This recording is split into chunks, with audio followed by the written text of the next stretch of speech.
Hello and welcome to my kitchen. My name is Andres Orjuela and I'm executive chef at the Special Miami. We do healthy lunches and catering for people who want to eat a nutritious meal.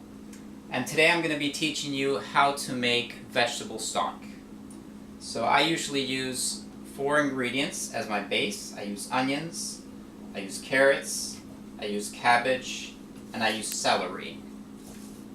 And then I just boil them for 45 minutes and the water sucks up all of the delicious flavors and the nutrition.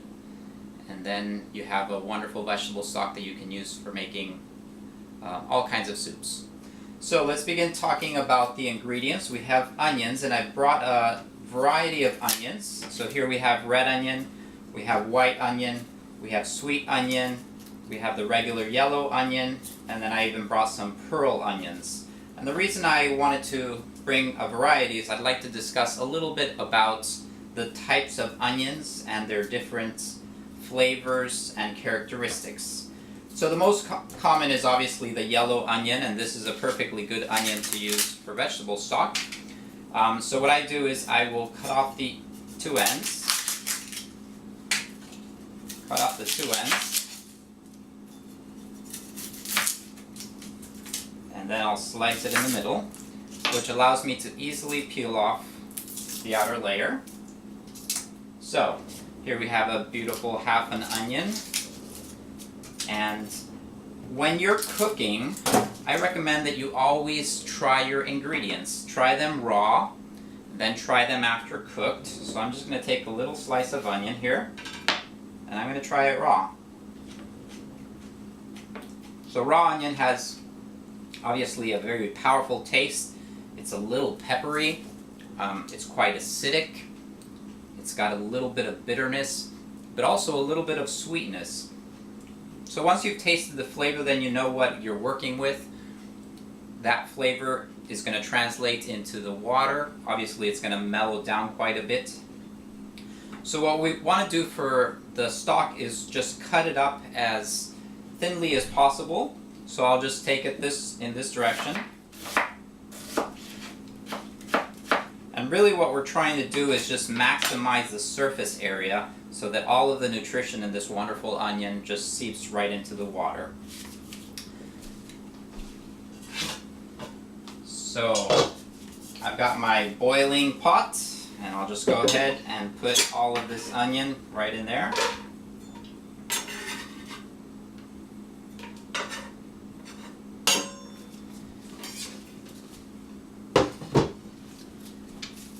And then let's take another one. We've got this sweet onion. And this one, obviously, because of its name, is going to be a little sweeter. I can already tell when I'm cutting into it that it's a lot softer. So I do the same thing. I just peel off the outer layer. And there's nothing wrong with the outer layer. It's just it's been handled by a lot of people, and it's been out in the elements. And if you're not buying organic, then it's possible that it has pesticides. So we just want to go one layer in and work with a clean onion. So I do the same thing. I'll just roughly chop it. I'll go ahead and taste this one, and sure enough, it's a lot sweeter. It doesn't have quite that pungent taste that the other one has. The sweetness comes out quite quickly. I've got my boiling pot, and I'll just go ahead and put all of this onion right in there.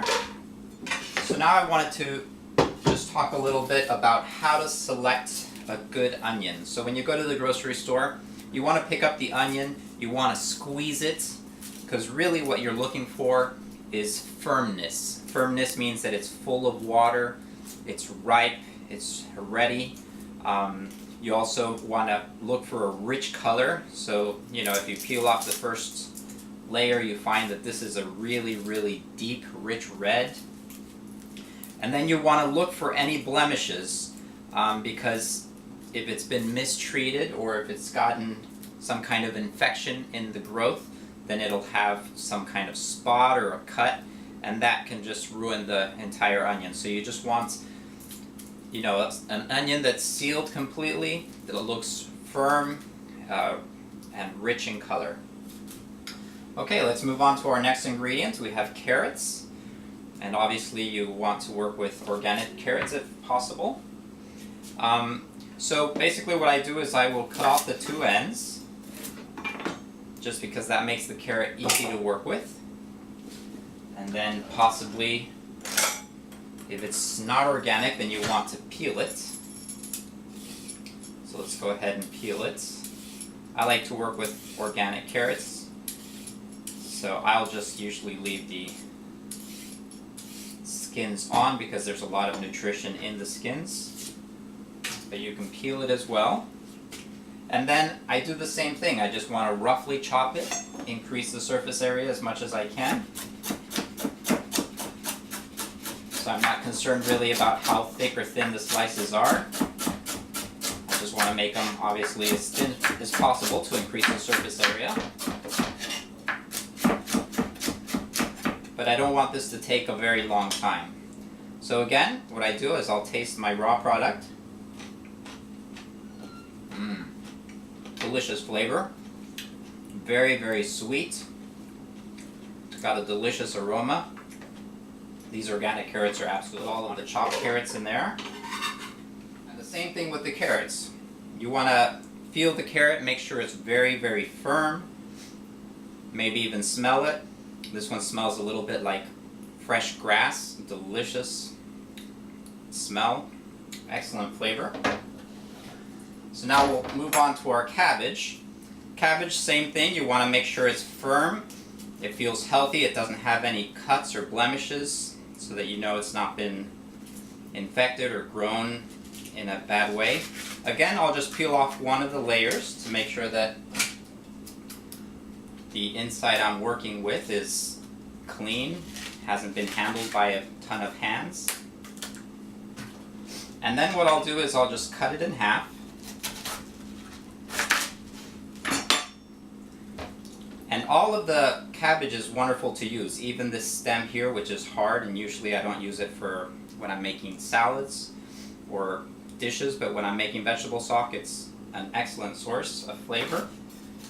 And I'll just do the same thing. Maybe I'll chop it in half if it makes it easier. And I'll just roughly chop it so that I get a lot of surface area.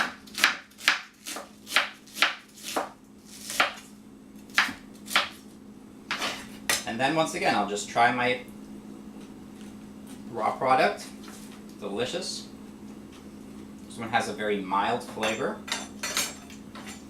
a bit earthy. You can taste that it has quite some good minerals. So also I'll just take my cut cabbage, put it right in there. And then last, we have our celery. And celery is the one that can be kind of dirty. Carrots sometimes can come dirty as well, in which case you want to rinse it off. But celery, I find, usually has quite a bit of dirt on the bottom. So what I'll do is I'll cut off the bottom, and if it's really dirty I won't use it. But this one isn't so dirty, so I'm actually going to use it. What I'll do is I'll cut into it, maybe cut it 4 ways. So I can really get in there and rinse off the dirt to make sure that it doesn't have any dirt. So there's nothing wrong with the dirt. The dirt isn't going to be unhealthy for us, but we just don't want it to be grainy so that we have grains of sand or any kind of small rocks in it. And once I do that, then I can just roughly chop it as well. Go ahead and taste our celery, delicious. So I would regularly wash those as well and just put them in. Now the other thing about celery is we have these leaves, and these leaves are a little bit dry, so it's not ideal. But the leaves have a ton of flavor and very good nutrition, so we want to use those.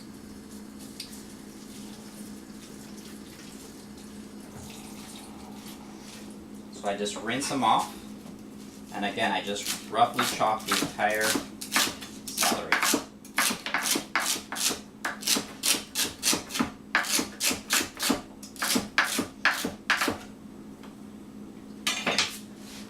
with leaves and all, I just go ahead and put that in the pot. And what we're going to do is add water and a touch of salt, and then just boil it all for about 45 minutes until the vegetables are very soft and have actually lost most of their flavor into the water. So now the question is, what proportion do we want to use? And I actually use pretty even a proportion. So, you know, if I take 4 carrots, then maybe proportion-wise, a quarter of a cabbage is about the same amount. You know, maybe 4 carrots to 1 or 2 onions, depending how big the onions are.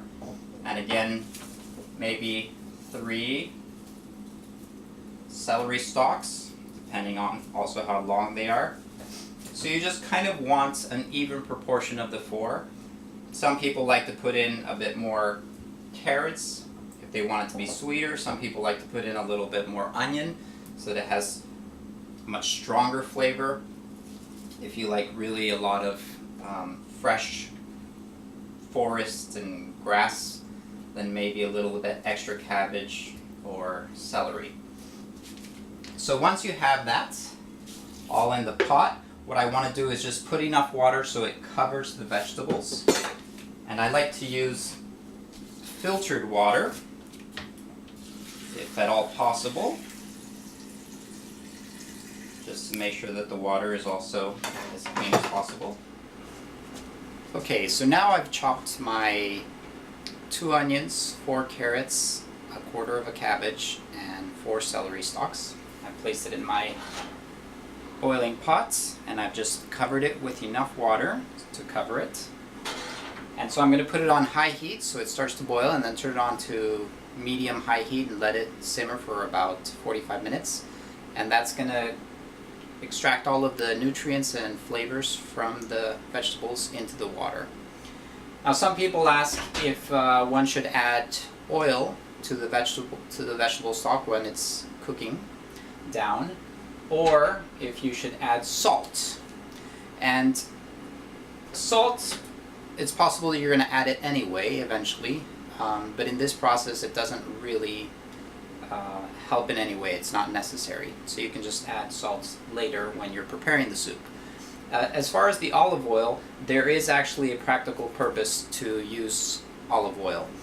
Some of the flavors and especially aromas that are in regular fruits and vegetables is water soluble, and some of the flavors are oil soluble. So adding a little bit of oil will make sure that some of those flavors and aromas are captured into the oil. Oil is nice to have in soups. It adds just a little bit of extra consistency and some nice flavor if you're using a nice extra virgin olive oil or olive oil in general. So I'm making maybe a pot for 6 to 8 people, and so I'll add maybe 2 to 3 tablespoons of olive oil, just so that it captures some of those oil-soluble flavors. And then I'll just put it on to high heat and I'll cover it so that it warms up as quickly as possible, and then I'll let it cook for about 45 minutes.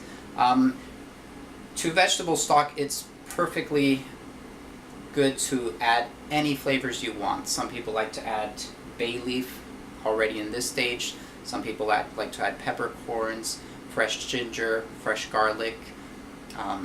You know, if you have a ton of vegetables lying around that you haven't used, you have broccoli, or you don't use the stalk of the broccoli, you like to just use the heads part, you can put the stalk of the broccoli or the ends of asparagus if you aren't using those.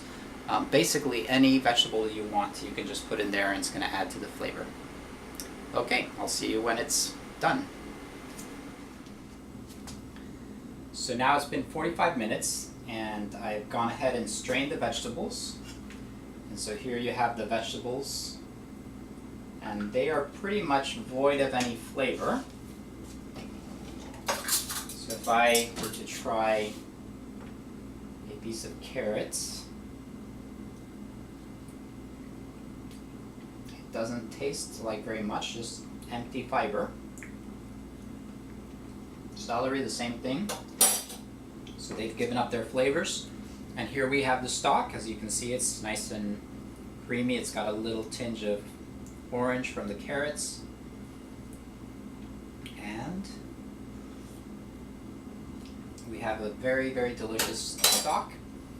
It's got a slight sweetness to it, but it's very, very earthy, a very, very soft, warm flavor that'll be great to use in any soup. So that's making vegetable stock from scratch. I hope you enjoyed it. I'll see you next time.